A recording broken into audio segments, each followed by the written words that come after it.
por Francisco Cándido, John Núñez Maya, por el Espíritu de Miramés, capítulo 6, Juan Evangelista en Roma. Estábamos justamente en la parte de que Francisco de Asís, que está como Juan Evangelista todavía, visitó a Urbano II, él estaba hablando y creo que podemos seguir ahí la continuidad, ¿no? Entonces repetir los dos primeros párrafos solo para que podamos dar continuidad y le voy a pedir a David que nos pueda leer. David, por favor, empezar Con la gusto. lectura. Gracias. Sí. Envaina tu espada, pues todos los que usan la espada, bajo la espada perecerán. Mateo 26, capítulo y versículo 52. Y aún coge la oreja cortada y la coloca en su lugar. Ese gesto no es la completa desaprobación de la violencia en las huestes del cristianismo.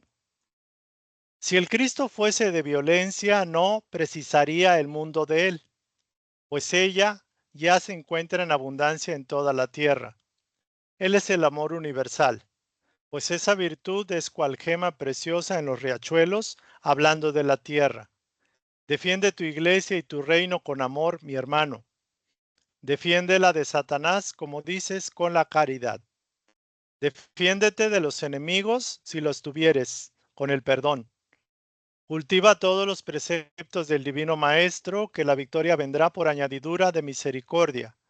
Y si Dios haya conveniente que los violentos se queden con los bienes terrenos, entrega estos con alegría y obediencia, que los valores mayores son aquellos que la herrumbe no destruye, ni la polilla corroe. El sentimiento elevado del corazón es patrimonio eterno en la eternidad del alma. Más allá de todo eso, estás próximo a volver para esta patria, y es conveniente que recuerdes del capítulo 12, versículo 20 de Lucas, que así preceptúa. Mas Dios le dijo, insensato, esta noche no te pedirán el alma, esta noche te pedirán el alma, perdón. ¿Y lo que has amontonado, para quién será? Y en el versículo 21 del mismo capítulo remata con sabiduría. Así será el que atesora para sí mismo y no es rico para con Dios. ¿Para quién, mi hijo, amontonaste tanta riqueza? Luego vendrás para acá y ni siquiera tu cuerpo embarrado podrás traer. Entrégalo a la tierra, porque de la tierra él procede. Él es un préstamo pasajero. ¿Sabes lo que te acompañará para acá? Solamente el bien o mal que hayas hecho, y recibirás en las mismas proporciones que diste a los otros. El sacerdote con la boca semiabierta masticaba el aliento divino, sin con eso sentir su elevado sabor. Juan Evangelista da tiempo para que la masa doctrinaria pueda fermentar, y el silencio reina en el ambiente. En esto, el jefe del cristianismo se recuerda de algo del Evangelio y comenta medio inseguro. Amado Señor, dijiste que no viniste a traer la paz, mas la espada. No sé cómo encontrar eso en el Evangelio, mas sé que existe. Pareció bien seguro en esa embestida para confirmar sus actos tenebrosos en la tierra. Juan posa sobre él los ojos calmos, como si estuviese bendiciendo un niño, y así dispone sus ideas. Lo que acabas de decir, mi hijo, está en Mateo capítulo 10, versículo 34, así transcrito en los moldes modernos. No penséis que he venido a traer la paz a la tierra. No vine a traer la paz, sino la espada. Creo que podemos, sí. No, impresionante como lo que me viene es que Urbano trata de usar un pasaje de la Biblia para que pueda de alguna forma, ¿cómo se diría? Justificar, exactamente, justificar lo que ha hecho con las cruzadas y bla, bla, bla, bla, y varias cosas, ¿no? Y es interesante que hasta hoy la gente hace eso. para justificar sus errores, uno va allá y hace un corte en lo que le interesa la frase y te lo tira, pero tú lo sacas totalmente del contexto que fue escrito. Y eso hoy pasa en las redes sociales. La persona hace alguna cosa, habla alguna cosa y le sacan el contexto y le toman solo algo y trata de justificarse, decir, bueno, pero yo no fue eso exactamente lo que tú dijiste, ¿no? Entonces yo creo que está haciendo exactamente lo mismo, que es el esfuerzo que hizo y él habla de una forma medio insegura, ¿no? Porque sabe que está en el fondo, uno sabe que lo está haciendo mal y el Urbano II sabía que lo estaba haciendo mal, pero es la vanidad y todo lo demás. Sí, el poderío que ya tenía la iglesia en ese momento también, ¿no? Conservar el Exacto. poder. El poder, que la ganancia y qué es lo que va a llevar. Que es lo que dice No, Juan Evangelista, ¿no? ¿Qué es lo que va a llevar? y justificar lo que ya hizo, lo que dejó que pasara o lo que propició que pasara. Ajá. Es tratar de justificar lo injustificable, pero utiliza ese recurso que hay, ¿no? Que trata de usar un pasaje y darle su interpretación y aplicarlo a su comportamiento. Exactamente.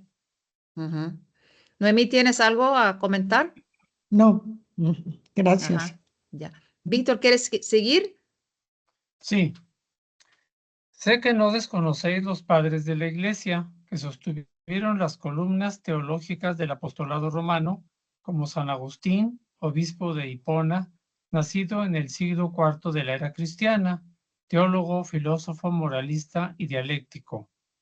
Hombre que en aquella época ya sabía colocar en conexión la inteligencia y la fe. Él repitió muchas veces cuál era la espada que Jesús vino a traer para la lucha en el mundo, llegando al punto de ser colocado al margen de los valores reales de la iglesia. ¿Y desconoces eso? Jesús vino a traer sí la espada, mas la espada de la verdad, que corta más que otras, la espada del perdón, que vence más que todas las armas. Vino a traer Perdón, la perdón. espada, Vino a traer la la espada espada del del amor. amor, que domina mucho más que los ejércitos reunidos de todos los pueblos. Urbano II baja la cabeza y no tiene coraje de mirar más para la cándida alma que dialoga con él y que suponía ser el Cristo. Era consciente de lo que escuchara, pues tenía amplios conocimientos de los tratados teológicos. Recomienza a llorar, reconociendo su inutilidad. En verdad, con las cruzadas atizara el fuego en los hogares cristianos. Mas, ¿cómo apagarlo? Y las llamaradas crecían como nunca. Quería morir. Yo quiero morir. Siento que Dios me llama y se reclina en el taburete en llanto continuo. El maestro de Éfeso articula dulcemente: Urbano, Dios te llama, en verdad. Sin embargo, te llama para vivir, te llama para que hagas alguna cosa que pueda aliviar los sufrimientos humanos, a aliviar el hambre, la peste, la desnudez, los infortunios ocultos que devastan gran parte de los barrios de Roma. Eleva a tu iglesia por encima de las miserias humanas, consuela y bendice, ayuda, sirve y extiende, Urbano, la fraternidad entre los corazones, pues somos todos hijos de Dios y herederos de Cristo. Él en verdad dejó a la iglesia la posesión de los bienes imperecederos del alma para que ella pudiese repartir sin estipular precio, repartir sin intercambios excesivos, sin permutas vergonzosas. Nos parece que en ellos, que juzgas enemigos de la iglesia y Satanás, tienen más respeto por las cosas santas porque desconocen lo que conoces. La iniquidad asola a la humanidad, desgasta a los pueblos en todas las direcciones, mas lo peor es que esa iniquidad se enraiza en Roma, y si no es mucho decir, en la casa que dices pertenecer al apóstol Pedro, a quien encontré hace poco tiempo hablando a los musulmanes en el plano espiritual cuando estaban en sueño. Levanta, mi hermano, y vive. Vive para Dios, para la humanidad y para tu iglesia en el bien absoluto, donde no existen fronteras. Levanta, toma tu fardo y anda. Comienza a amar a Dios sobre todas las cosas y por lo menos los que se aproximan de ti como a ti mismo. Esta es la ley y los profetas. ¿Sigo? ¿Hay comentarios? No. Pues ¿Quieres bueno, comentar algo? pues aquí le deja en claro que la actitud, bueno, la iniciativa de la iglesia de iniciar las cruzadas, pues es contraria al evangelio, de plano, Ujú. así, sin más duda, ¿no? Y que, pues, bueno, ejerza lo que el evangelio enseña, que es la caridad, el amor, el servicio y nada Ujú. más. O sea que eso es lo que realmente tiene que hacer. Y como dirigente de la iglesia, como máximo dirigente de la iglesia, pues el ejemplo que él pueda dar, pues es muy importante. Por otro lado, también hay que resaltar el papel que la iglesia tiene como depositaria de las Ujú. enseñanzas del maestro para extenderlas por todo el mundo, y eso no se le quitó, simplemente pues ahí estuvo y está. Sí, pero bueno, que se usó mal muchas veces de la enseñanza, pues eso ya lo sabemos. Sí. Y no solo la Iglesia Católica, pero otros Sí, también. sí, claro, Muchos también otras, matan por el nombre de eh, Dios, ¿no? así es, efectivamente, otras denominaciones Exactamente. Yo cristianas que quedo también. impresionada, todavía quedo impresionada porque se sabe y uno, la gente, los hombres todavía son tan hipócritas que usan las escrituras que son inspiradas por Dios, ¿no? Y lo usan para hacer daño. Entonces, es impresionante la cara de palo de la Ujú, gente, en realidad. La hipocresía es algo impresionante.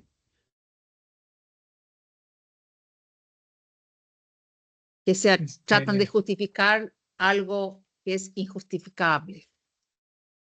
así es. ¿Sigo o sigue alguien más? ¿Puedes seguir? El sumo pontífice despierta del largo sueño, asustado. Los ojos denuncian llanto ininterrumpido, cosa difícil de notarse en su postura de hombre guerrero y espíritu decidido. El sol ya bañaba Roma hacía varias horas.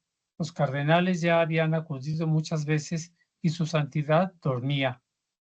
La aprensión era general, mas al final despertó. Sudaba en las cálidas mantas de las que alguien presto lo ayudó a desprenderse con rapidez. No diera de pronto al levantarse que en su mente aún vibraba el diálogo que tuviera en sueño. Da algunas señas con los largos dedos y su cercano, el cardenal Palini, Ah, se sienta a su lado. El sumo pontífice narra para él todo su sueño, da algunos suspiros y se acomoda en esta acogedora conversación. Mi hijo, tuve con el Cristo esta noche, para mí inolvidable. Estuve con el Cristo esta noche, para mí inolvidable. No sé si me recuerdo integralmente de lo que él dijo.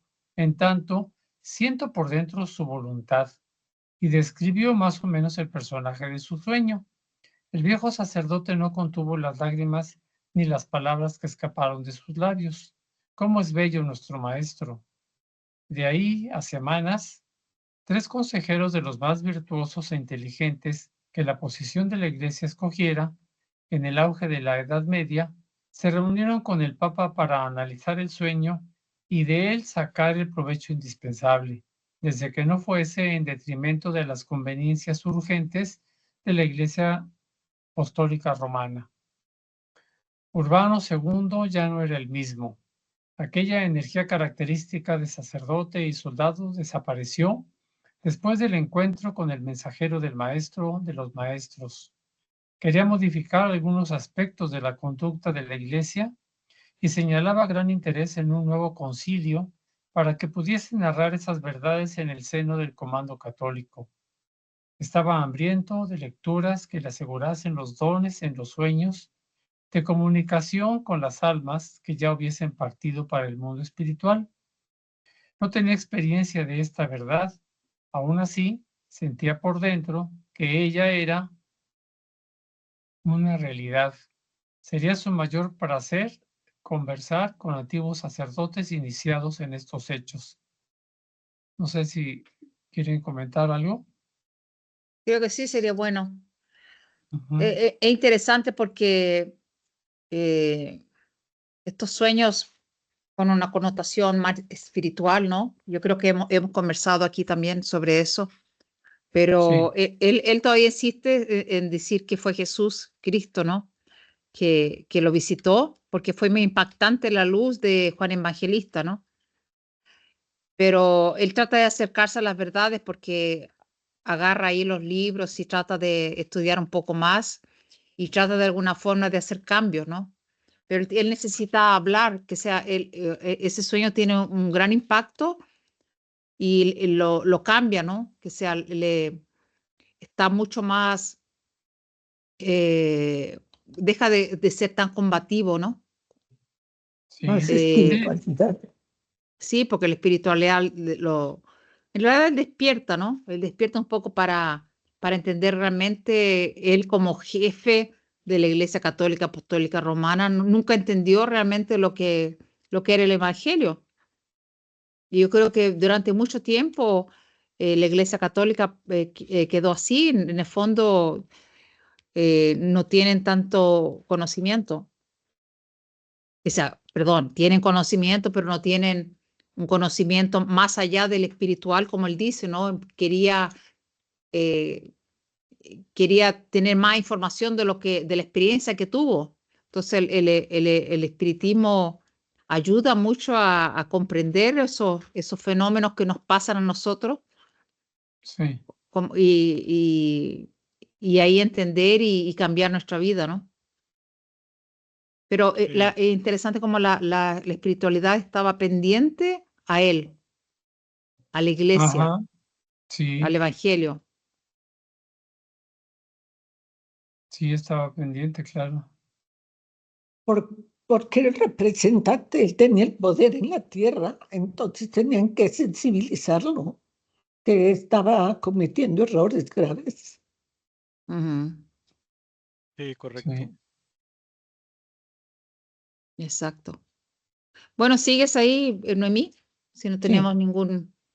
Los consejeros desconfiaban de la salud mental del sumo pontífice. Varios fueron los diagnósticos de especialistas franceses e italianos, de la mayor confianza, y comenzó el ataque psicológico en medio de los sacerdotes más reconocidos de Roma y de Francia. Como se sabe, los mayores enemigos son los que surgen dentro de la casa, y de estos había en abundancia para Urbano II. En su lecho de muerte, los más apresurados anunciaron que las últimas palabras del Papa fueron: saldremos victoriosos. En verdad, lo que él dijera era la victoria con el Cristo, suprimiendo las espadas, clavando sus puntas en el suelo, para que pudiesen simbolizar la cruz en la lucha por la victoria del amor. Y Pascual II toma las redes del poder papal. El discípulo amado de Jesús sintiera el efecto de su conversación con el primer magistrado de la iglesia. Sabía que continuarían los desatinos del clero romano y que las cruzadas ya habían partido en dirección al oriente, alcanzando las raíces del árbol del escándalo. Su acción nefasta sería amenazada con aquel simple mensaje dirigido al hombre responsable por el destino de la comunidad cristiana, pues fallara en la hora cierta y con la persona exacta, aunque otro sumo pontífice asumiera, como ocurrió la dirección de la iglesia. El trabajo de detener las peores medidas ya estaba hecho. Fueron aliviadas por misericordia Las investidas de orden impúdica, los planes anteriores eran peores de los que fueron ejecutados. Juan Evangelista desciende en Asís, Podemos camina solo, sobre... perdóneme, terminemos sobre lo que terminó. Entonces lo tomaron como loco, ¿no? Estaba totalmente... Sí, sí lo consideraron pues ya como mal de la cabeza, cuando en realidad él estaba rectificando. Sí, pero la pauta era lo contrario, entonces se sale de la pauta que llevaban, se les hace raro. Exactamente. Sí, Hace que empieza a causar problemas y ahí lo dan como un poco loco. Yo creo que Sí, pero ahora también, sí, sí, perdón. pero también dice que pudo hacer los cambios porque si no hubiera sido peor. De alguna forma, algo pudo hacer antes de que se fuera, acorde al sí, mensaje de Juan. Entonces creo que bueno, de alguna forma cumplió en parte lo que tenía que hacer, rectificar, ¿no? Aunque viniera otro, quién sabe con qué intenciones. así es. Exactamente. Sí, bueno, cualquier tipo de experiencia espiritual ahí del alto, obviamente trae cambios y bueno, que logró también y contó el sueño, no se quedó callado y eso fue más fuerte que de lo que estaba haciendo, ¿no? Correcto. Así es, cierto. Sí. Y ahora llegaba la parte de que cuando Juan Evangelista encarna en Asís, en Italia. Ahí vamos a empezar un pedacito nomás, pero yo creo que ya empezamos ahí con la historia de Francisco, Sí, ya va a definitivamente. comenzar. Ahí, Noemí, ¿quieres leer? Sí, Juan Evangelista desciende en Asís, camina sobre sus torpes pies, pero analiza las almas de ambos planos, que transitan sin percibirse unas a la otra. Allí deberían hacer, bastándoles escoger el lugar y la familia, mas para eso tenía tiempo y las cualidades que poseía eran suficientes para localizar el ambiente doméstico para su breve encarnación. Además, podría llamar en su auxilio al director espiritual de Asís, con todos sus asistentes y hasta al dirigente espiritual de Roma, pues estaba bien por encima de esas entidades que dirigieran, ya se metió otro, Bien. ¿Y dirigían? que dirigían ciudades e incluso países. Por ahora se mantenía anónimo para no perder lo que más le gustaba, la simplicidad junto a los seres y las cosas. Muchas fueron las ocasiones en que apagara su verdadera luz para no servir de motivo de muchas atenciones. Se escondiera innumerables veces en dimensiones diferentes para no ser visto por entidades que con certeza vendrían a hablarle con reverencias, queriendo prestarle servicio. Quería que la humanidad le otorgase su capa hasta el punto en que no se tornase inconveniente. Gustaba y su placer era inmenso de aprovechar esas cosas hasta el punto de no hacerse cómplice con viejos hábitos y vicios, a fin de no ser incentivados, y para eso tenía el máximo cuidado. El viejo discípulo de Cristo estaba en la tierra para vestir nuevamente el fardo de carne y servir a la humanidad. Así le proporcionaría un panorama agradable. Era una provincia de Perugia, en la región de la Umbría, donde el comercio era sobremodo voluminoso, atrayendo la atención de los grandes comerciantes del país. No era de asombrar si los turistas encontraban allí objetos procedentes de Grecia, de Persia, Fenicia, del Egipto, como también amuletos de todas las procedencias, decoraciones de Siria, tejidos de Asia Menor y bebidas de variados orígenes. Era allí donde se encontraba rico comerciante con su joven familia en lujosa mansión, la cuna en que debería nacer una estrella desprendida de la gran constelación cristiana en el país de la luz, que recibiría el nombre de Francisco. Pedro Bernardone, alto comerciante de Asís, no sabría que un astro, por misericordia de Dios, vendría a habitar en su hogar, tal vez trayéndole aparentes contrariedades, pues su misión difería completamente de la de un comerciante, cuyo raciocinio era solamente la ganancia de las cosas materiales, para que éstas se multiplicasen. Su futuro hijo traería otra misión frente al mundo conturbado y materialista, condenado y sospechoso.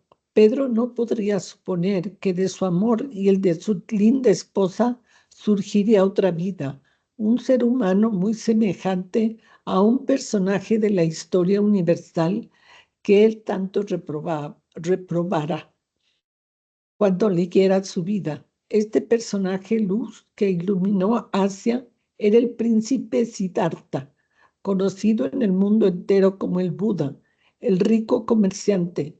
Luego de pronto no tenía afinidad con Gautama por haber abandonado todo lo que poseía en procura de la verdad. Hallaba en el que esa verdad fuese cual fuese, sería encontrada con más facilidad usando el oro. Además, a quien poseyese bastantes bienes terrenos, cual el hombre de recto pensamiento, no precisaría preocuparse demasiado con cualquier principio doctrinario que le pudiese traer aborrecimientos y contradicciones inexplicables. En tanto, una cosa le balanceaba el ser en la vida de Buda, era la sinceridad, el temperamento irreprochable, la confianza difícil de ser igualada. Decía siempre, ese hombre debería ser un guerrero para dominar países, tomar ciudades y poner su bandera por donde pasase, lo que sería para su pueblo una verdadera gloria. Y no debería renunciar a lo que poseía, las riquezas de un reino entero, huyendo de la tradición ya difícil de ser mantenida por un linaje de reyes y príncipes. Eso es una deturpación de la dignidad de la familia imperial de un país. Deturpación. Sí, como es un desconocimiento y un mal Deturpación, uso de la exactamente. dignidad. Mal Sí, uso, deturpación. Exactamente, la dignidad de la familia imperial de un país. Creo que es bien interesante. Imagínate Juan Evangelista andando como espíritu en la tierra sí, y ahí saber a dónde va a reencarnar, quién es el padre, quién es la madre. No que uno no sepa cuándo va a reencarnar, pero entenderle también ahí cómo sería difícil de repente la relación con el papá, porque el papá era muy materialista, era comerciante y todo lo demás, y papá también tenía críticas a Siddhartha, que se conocía la historia de Siddhartha, príncipe, que después en toda su evolución se transforma en Buda, ¿no? Entonces, interesante él también de alguna forma entender que no sería fácil, ¿no? Que sea, además y que su primera lucha sería exactamente esa de una lucha contra la materialidad del papá principalmente, ¿no? Porque la mamá lo ayuda a N, pero del papá. pues Que a mí me ya viene, entramos de lleno. Perdón, David, no, adelante. tranquilo. A mí me viene un poco y es muy interesante que normalmente los grandes espíritus deciden encarnar en la pobreza, en la limitación. Y de alguna forma, Juan creo que aprovechó la oportunidad para aquellos Ujú. que de alguna forma tratamos en lo posible seguir un poco su ejemplo, porque también las condiciones de vivir en la extrema opulencia no es que sea malo, simplemente está dando un ejemplo al que sería su padre físico y por otro lado nos da un ejemplo de desprendimiento de las cosas terrenas en pos del ideal que albergaba su alma, ¿no? Entonces me parece un ejemplo doble, bueno, muy meritorio porque pudo zafarse de esa dominación cultural y, digámoslo así, social y económica de nacer en una cuna de oro, desprenderse de todo y ir en pos del ideal del maestro. Es extraordinario su ejemplo. Claro. Ujú. Y es una dificultad. Él venía en misión, ¿no? Él era misionero, pero Sí. uno sabe cómo es difícil también venir en esta, mucho más difícil, como hemos estudiado en el Evangelio según el Espiritismo, venir con mucha riqueza porque uno puede desviarse del camino, ¿no? Correcto. Ajá, así es. Muy cierto. Sí. Sí. Pues Bueno, nos da una gran lección.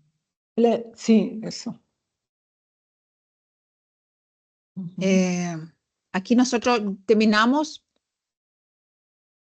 esta parte aquí de Juan Evangelista en Roma, que se terminamos esta parte 2, que lo estamos dividiendo, pero creo que ya empezamos a ir realmente en nuestra historia de Francisco de Asís, hubo todo esta introducción, podríamos decir, desde de Juan Evangelista, cuando está en Patmos, cuando está en Roma, yo creo que ha sido un aprendizaje muy bonito y ahora adelante va a ser mucho más también, ¿no? Claro. Muy Sí. bien. Muy bien. Entonces, agradeciendo a toda la Maravilloso. gente por la audiencia, nuestro canal Espiritismo para las Américas. Esperamos ahí los comentarios, que nos hagan los comentarios de lo que hemos estudiado hoy. Y muchas gracias por la audiencia y por estar siempre con nosotros. Muchas gracias. Gracias, Gracias. Noemí, Gracias. Víctor y David. Gracias, Rox. Gracias, Noemí, Vic. Gracias. Gracias.